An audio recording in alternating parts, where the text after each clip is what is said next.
I mean, you got to ask them. Financial risks. Um, Sources of financial risk really arise from the production and marketing risks. And in addition to those financial risks, I mean, you're looking at increases in your key input costs. Your interest rates are certainly a risk. Excessive borrowing. I mean, if you go out and spend $35,000 on a tractor, you got to think about what kind of sweat equity you're going to have to put in to paying for that tractor. And lack of adequate cash reserves and just changes in the exchange rates and APRs, and depending on how you're paying for things, you really need to think through that on the financial risk aspect of what's going on. As farmers, boy, we need to educate ourselves as much as we can. You need to really evaluate your choice of farm business legal structure. Are you a sole proprietorship? Are you an LLC? Are you incorporated? You need to follow the state and federal regulations for your farm operation. If you have the public coming to your farm, you've got to contend with liability of somebody tripping or eating something they shouldn't. We have hundreds of people coming to our farm and make every effort to minimize risk. We post signs. We always give, not only do we have signs, we'll talk to people before they go into the gardens and just talk about the risks, and that kind of, by having the sign and having those discussions, that really eliminates as far as the legal factor for what they consider the negligent factor. We also talk to our insurance rep every single year and talk to him about what we have going on the farm and make sure we have the coverage that we need so that we're protected. It's about relating to fulfilling business agreements and contracts and causing injury to another person or property due to negligence, and just making sure that we are not being negligent. What's going on? I mean, we've had people trip and slip and fall, and we've had them hit the electric fence and be electrocuted. I mean, we've had all kinds of things happen, and nobody's ever filed a claim, but and hopefully that will not happen. But I want to make sure that I'm protected and nothing's going to happen to jeopardize what we have worked long and hard for here. And then you think about the human resource management risks. I mean, the big management risks they refer to often as the 3 Ds, which is divorce, death, or disability. And that's whether it's of a business owner, a manager, an employee, or a family member. I mean, it just takes one little thing to happen, and it kind of can go into a domino effect.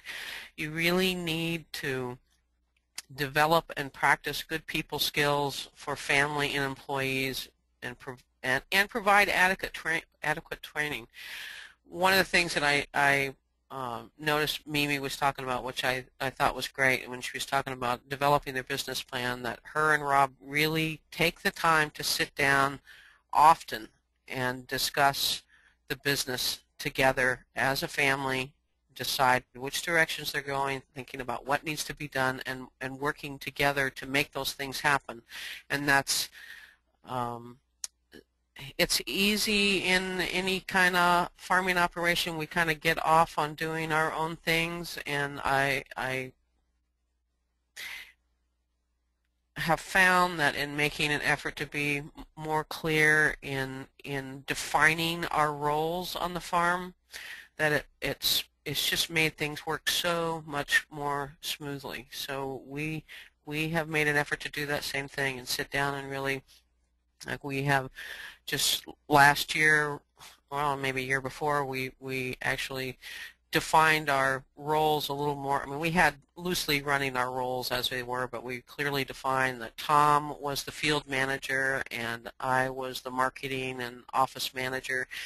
All of our decisions we're doing together, but clear communication and thinking and talking about what you need and want, and being clear with that makes everything go better. And it's you also really need to look closely at specific regulations associated with labor, whether it's students or interns, volunteers. There's very clear definition of what all of these are, and those are also in those in the Direct Farm Marketing in Idaho or the Washington Green Book.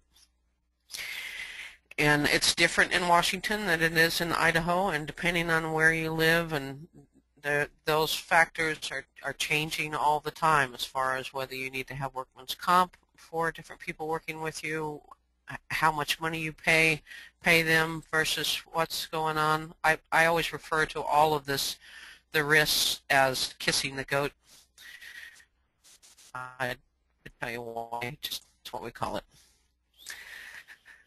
The honey, I just put this up there for looking at the diversity of what they have, and also the factor that all beekeepers are required to register their bees with the Idaho State Department of Ag. They have to pay a registration fee. There's actually a honey advertising tax, I don't know how they came up with that one, on each colony of bees. And the hives have to be inspected for bee pests and diseases. There were a few of you that said that you were interested in bees, and it's one thing to put out there that you're interested in doing.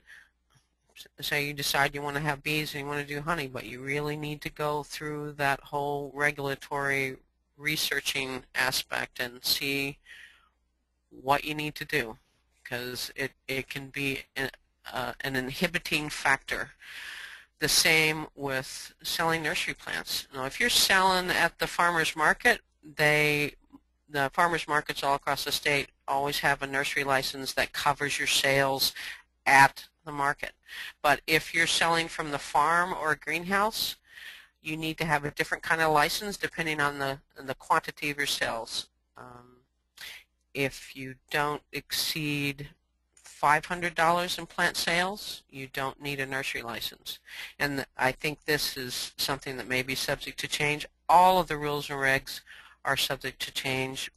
Just just like with that, the risk factor. If something happens anywhere in the state or anywhere in the region, the likelihood of regulations changing are high. So you always need, what was last year might be different this year, so you really need to always call and check anything that you're looking through these resource books and you find related to what you've got going on. You still should call and double check, because things change. Now, if some plants were sold that you had or somebody else had that had spider mites, and they got out into a wholesale market that contaminated other plants, the rules might change. So everything changes after a certain dollar amount, and over a certain amount you'll become a dealer for nursery stock and you need a license. So really think about that, think about what you need, and empower yourself by getting that information out there. Here's these two books. I scanned that one, that's why it's got my name on it, but there's a lot of great information in there. You really need to use these resources as much as you possibly can. I know I say this every time, but do your homework on that. It's nothing worse than going through and putting all this time and effort into developing something and then looking at the regs and finding out that you're going to have to spend another $500 for a license or something. So if you're thinking about a product, start on those risk factors. When you're going along with looking at the financial factors at all, really take the time to go all the way through there, because it can be kind of scary and intimidating, but the more you know, the better. Well, what did I say last week? The more you know, the more you grow. It's all good information to have.